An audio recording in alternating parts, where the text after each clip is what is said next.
And we're back to talk politics and the busy agenda facing the new Republican-controlled Congress. Joining me now are two incoming senators-elect. Republican Thom Tillis of North Carolina is with me here in studio, and Democrat Gary Peters of Michigan joins us from Detroit. First of all, congratulations to both of you on your wins, and thank you for being here. Thank you.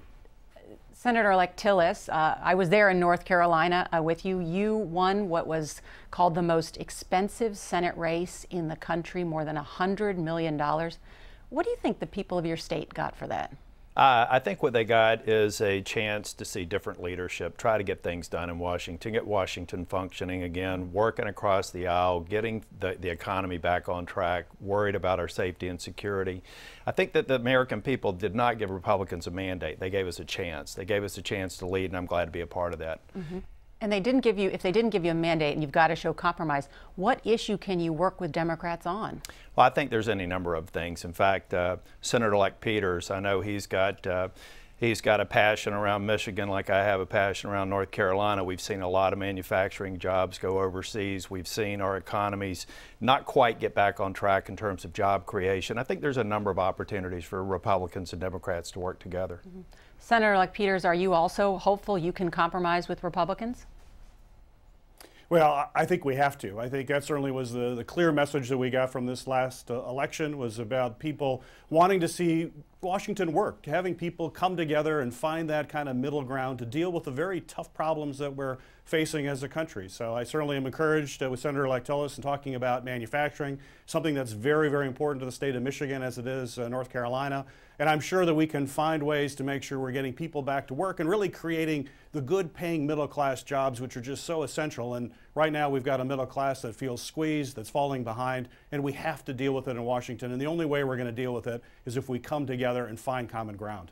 I know there's some issues that you say you want to find common ground on, but unfortunately I think the Congress is going to start probably with the confirmation battles. The president now has two open posts in his cabinet, not only for the Attorney General, but also for Defense Secretary. Do you think there'll be a confirmation battle over President Obama's new choice for Defense Secretary? Well, I hope that the president puts forth someone that'll work for both sides. I think it's a great opportunity out of the gate for the president to identify consensus nominees that we can all get around and support. Those are very important jobs. They need to be filled, but they need to be filled with someone who can take into account both sides of the equation at both ends of Pennsylvania Avenue. Mm-hmm. Senator-elect Peters, as it appeared this week that Defense Secretary Hagel was pretty much fired from the Defense Department. Are you concerned about how the Pentagon is being led and the fight against ISIS? Well, certainly ISIS is a significant threat that we have to deal with. We've got to make sure that we have leadership at the Department of Defense that is focused on that and that the White House can work with. And so I look forward in the confirmation process to find that right secretary who's going to be focused on that issue. I'm also concerned about the nuclear ambitions of Iran. It's becoming a very, very dangerous world. That we've got to have a Defense Department that's focused on these new threats and understand the significance of it. And that's why I think this confirmation process is going to be so important, because we have to stand together, Congress and the President. This country is stronger when we are all united as one, and certainly the Department of Defense has to have the ability to work with everybody in a unified fashion. So to be specific, do you think, and let me start with you, Senator-elect Tillis first, do you think the President needs a new use of force authorization in order to fight ISIS? I think it would probably be wise so that you move forward again. The President and the Congress need to find opportunities to show some way of coming together, and I think that would be a show of good faith from the President, and I think it would give Congress more confidence that they're a part of the process. So you would support one? Yes. And Senator-elect Peters, would you support a new authorization of force against ISIS? I think it's essential that Congress come to the table. You know, we have not had classified briefing as Congress for quite some time now. I look forward when we get back into Washington to have those kinds of briefings. Congress needs to be intimately involved in these decisions. It's certainly a constitutional requirement.